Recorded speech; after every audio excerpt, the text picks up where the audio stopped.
Birmingham jail, written in 1956. It is also that very set of counsels, be patient, be prudent, take it easy, that was the source of the ire and undying impatience of John Lewis. Cohn summarizes his conclusions as follows. Although he wrote many essays about race, commenting on a variety of racial issues in America and Asia, the problem of race was never one of Niebuhr's central theological or political concerns. But how could that be, Cohn asks? How could Reinhold Niebuhr make the tragedy of the cross the central theme of his theology while ignoring the obvious tragedies of slavery, segregation, and lynching in the United States? How could he so consistently miss the connection, asks Cohn, between the cross and the lynching tree? Cohn's explanation is that Niebuhr's Christian realism, according to which the law of love, the message of the cross, that weakness is power, is pushed outside of history and relegated to intimate personal relations, but not applicable to the political realm. That's the explanation that Cohn gives. He says, in effect, Niebuhr's Christian realism led to a very strong form of political conservatism. And that seems confirmed to me in a very, very effective way.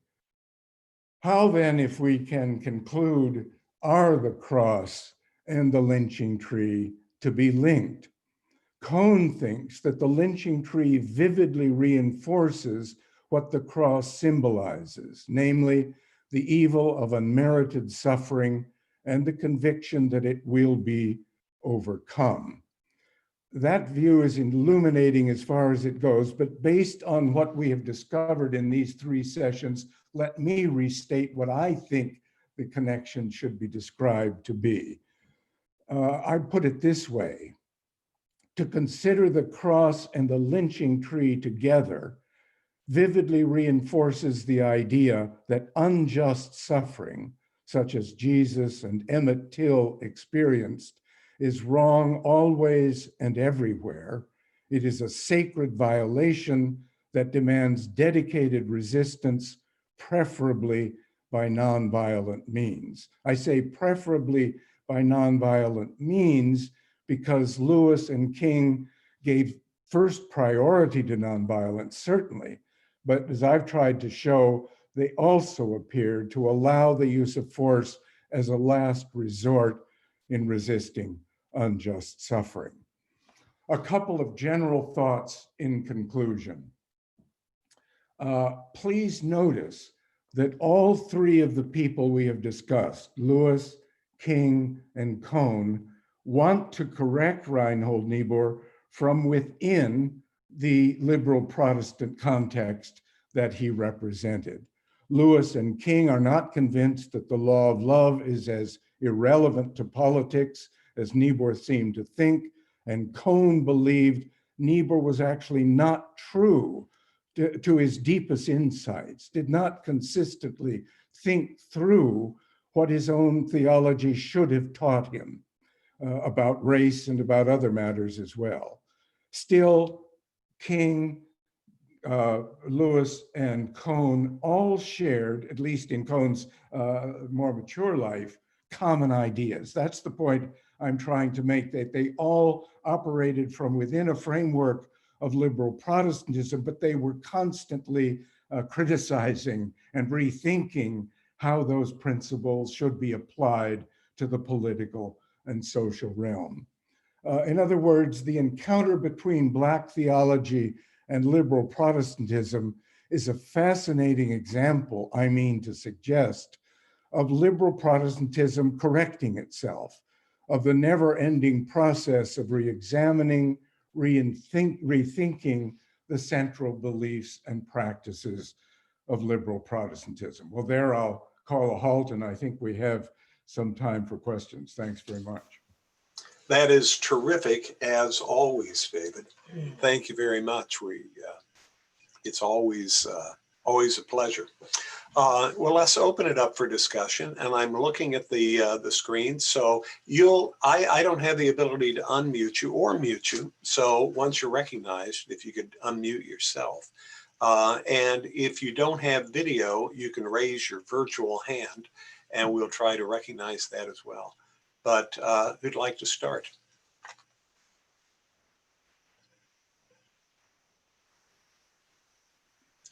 Go ahead, Wayne. David, can you hear me? Mm-hmm. That was an excellent recitation. I appreciate that tremendously. I believe the linkage between the cross and the lynching tree is white power, black death, fear, and control. And that's that's how the conservative Christians operated throughout the South in the 50s and 60s. I think that's dead right. And the way Reconstruction was undone. Priscilla and I, a year or so ago, read the book on Ulysses Grant and his efforts to put down the Ku Klux Klan, to enforce, if you like, the 13th, 14th, 15th Amendments. And yet, finally, in 1877, the great so-called Great Compromise, by which Rupert B. Hayes is granted the presidency in exchange for the removal of federal troops from the South and the turn to Jim Crow laws and so on, is manifest. That's such a deeply troubling story, it seems to me. And when Niebuhr thinks of Jim Crow laws as somehow a step forward, it's really hard to understand that, I must say.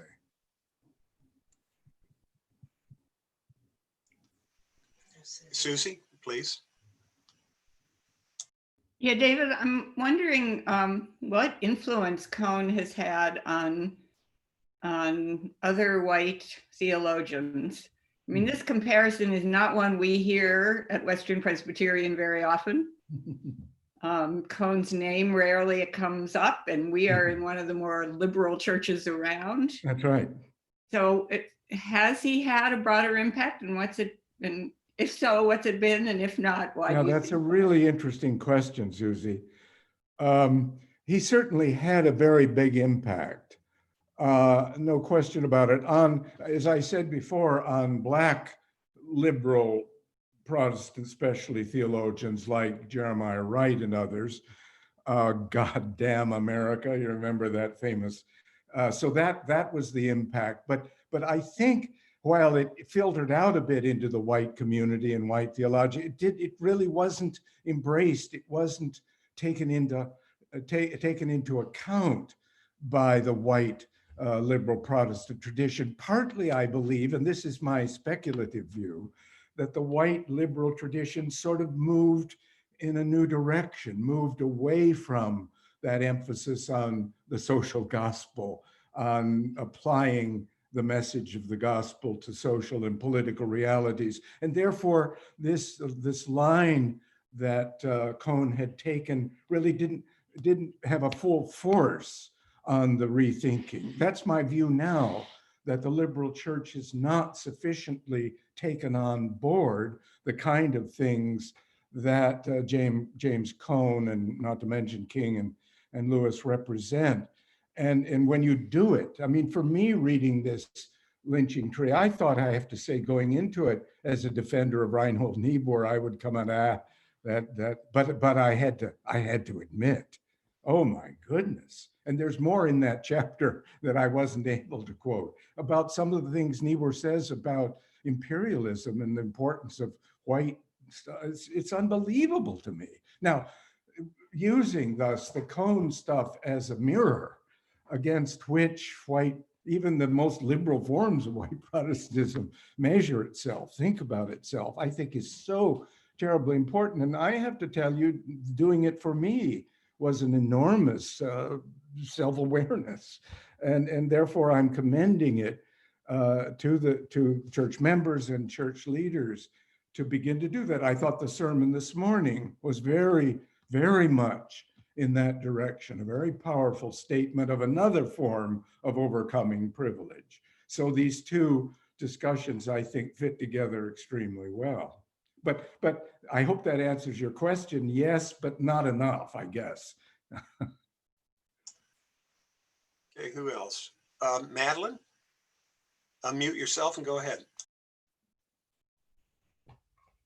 Good morning, and I'm glad to be here. Hey, Madeline. David, it is so true that King worldwide, because if you read Alan Bussack and his liberation theology that he tried amongst the South Africa, I'm talking about specifically South Africa. Yes, yes. And I think it's amazing. I mean, it was beautiful how you presented it and the whole picture. I really appreciate it. Oh, thank you very much.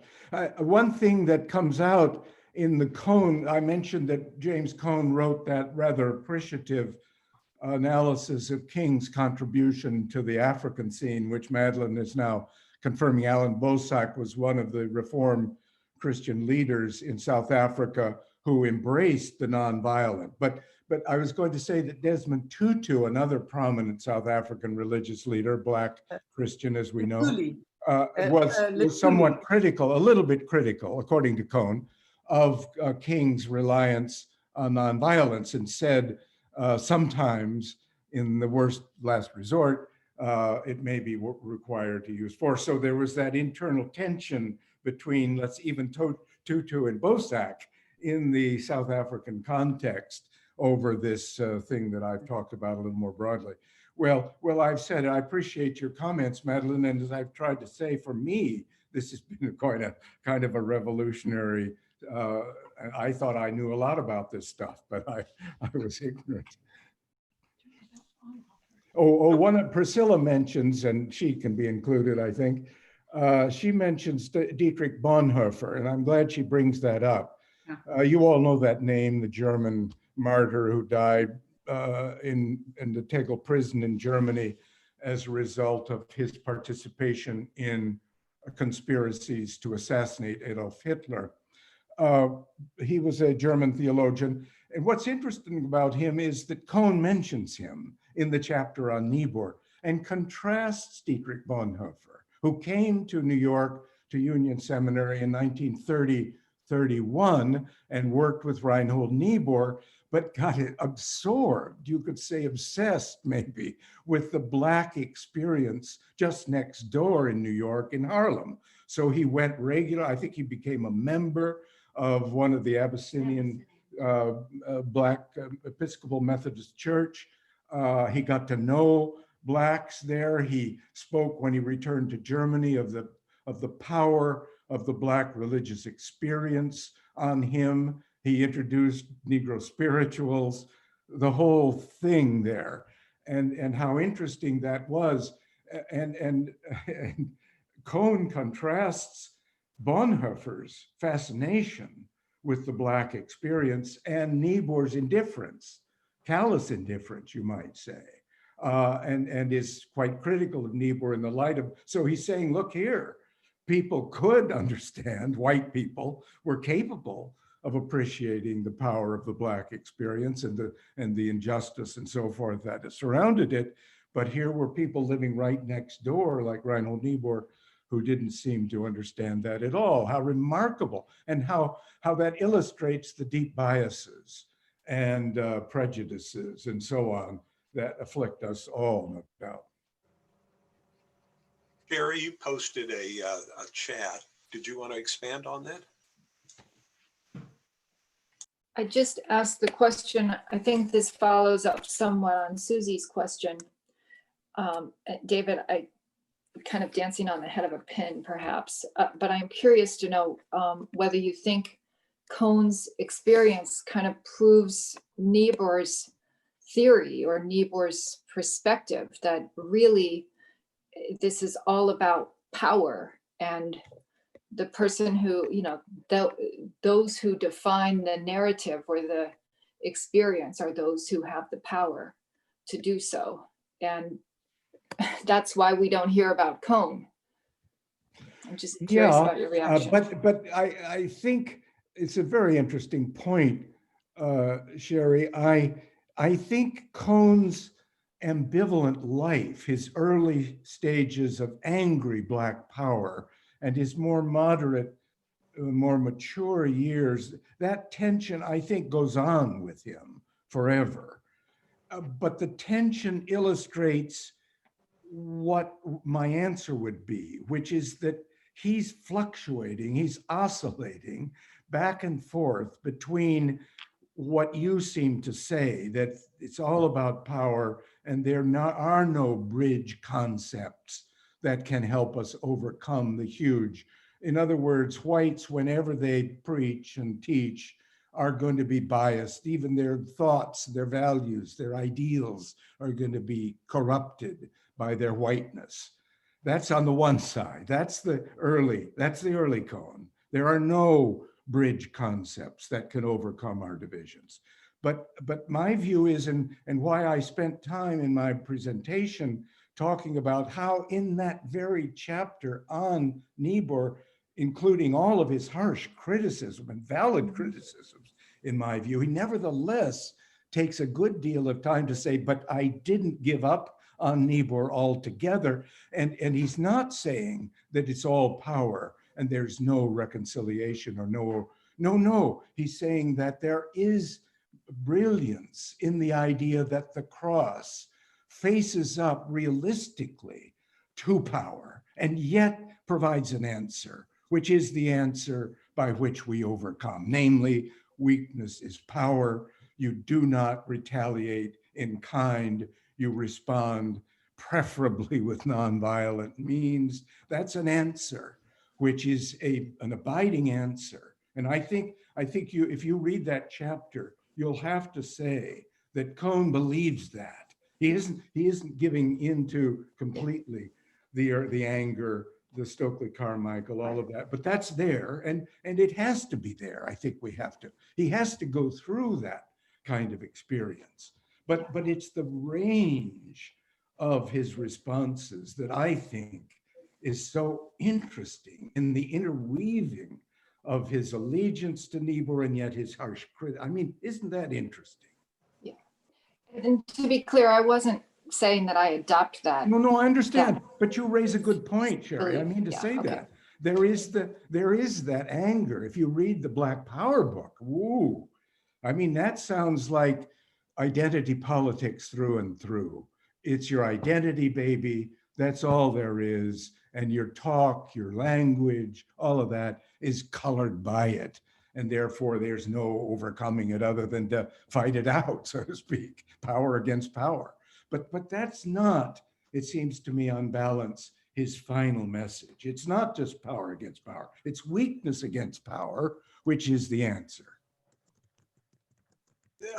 Todd has posted a chat. Todd, can you expand on that?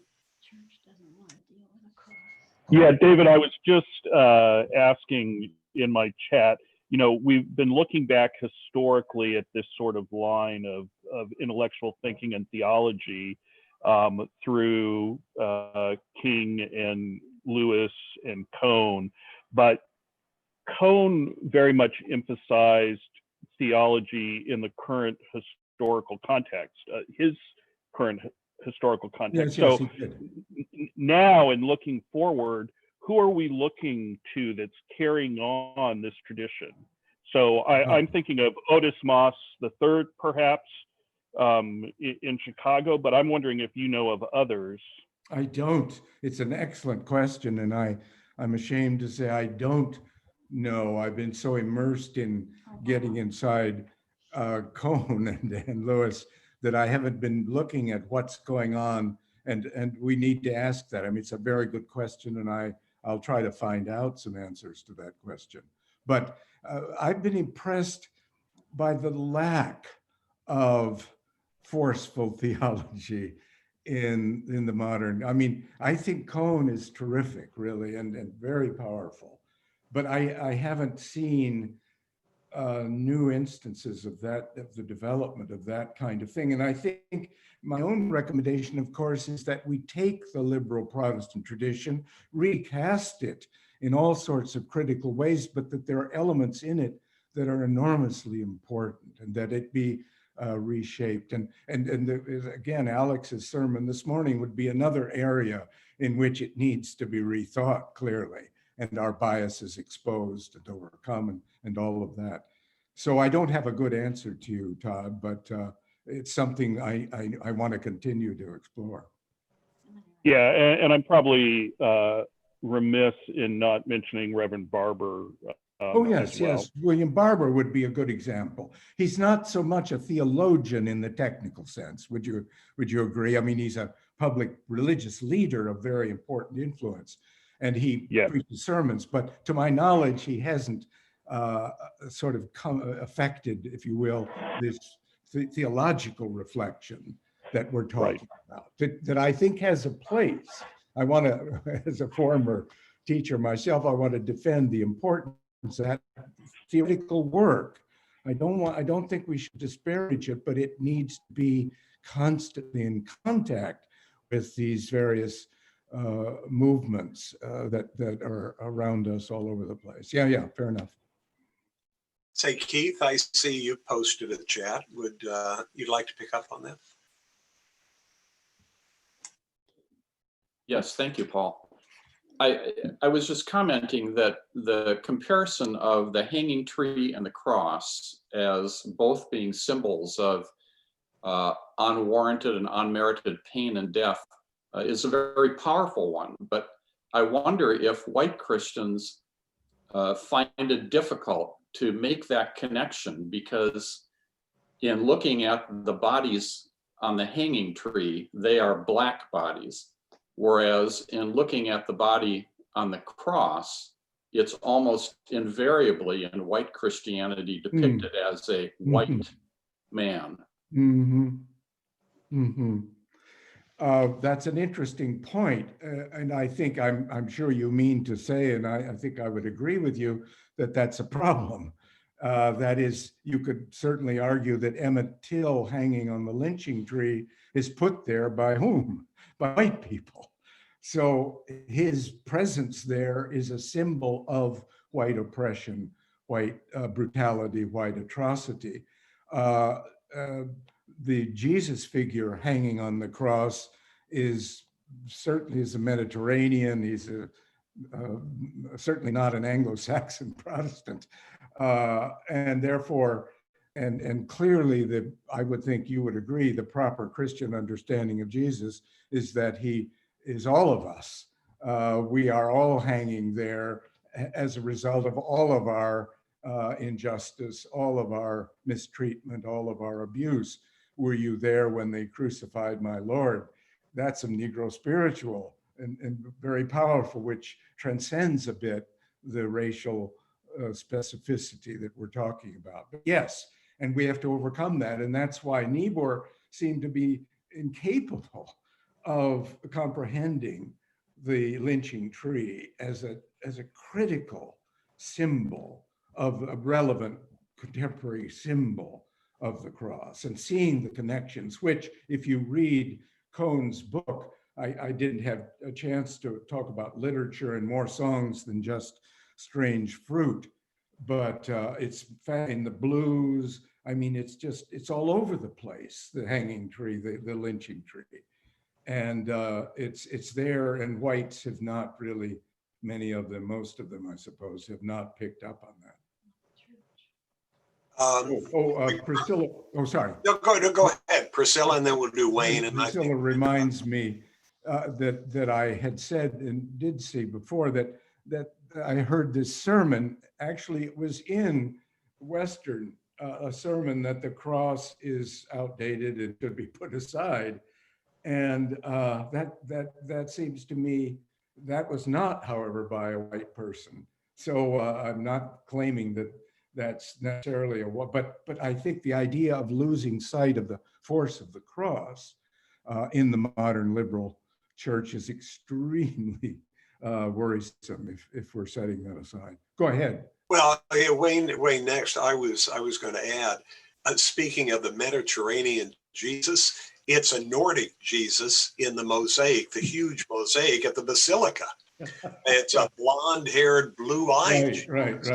very Aryan Jesus, so he's beyond Anglo-Saxon. Exactly. That's a projection for sure. Well, yeah, it's quite striking. Needless to say. Wayne, go ahead. David, how did Niebuhr explain white hate in relation to the burning of Black churches? Well, I think he didn't show a lot of interest in it. I mean, he did, and Cohn makes this point, Niebuhr did condemn racism. He would have condemned white abuses, white atrocities in general, and he did do that. So he wouldn't have in any way defended the atrocities, but it's his curious indifference or distraction, let's say, maybe that's the best word, distraction from confronting them, from speaking up about them in detail, and certainly to call account the practice of lynching, which was going on under his very nose, for heaven's sakes. So Cohn is sensitive that Niebuhr didn't mean to, he wasn't a white supremacist of the worst sort, but it's the distraction which turns his view from facing up to these realities that's worrying. And that's probably true of most of us white liberals. We mean to be sensitive and all, but in curious ways, we aren't. And that's what reading Cohn subjects you to, I think.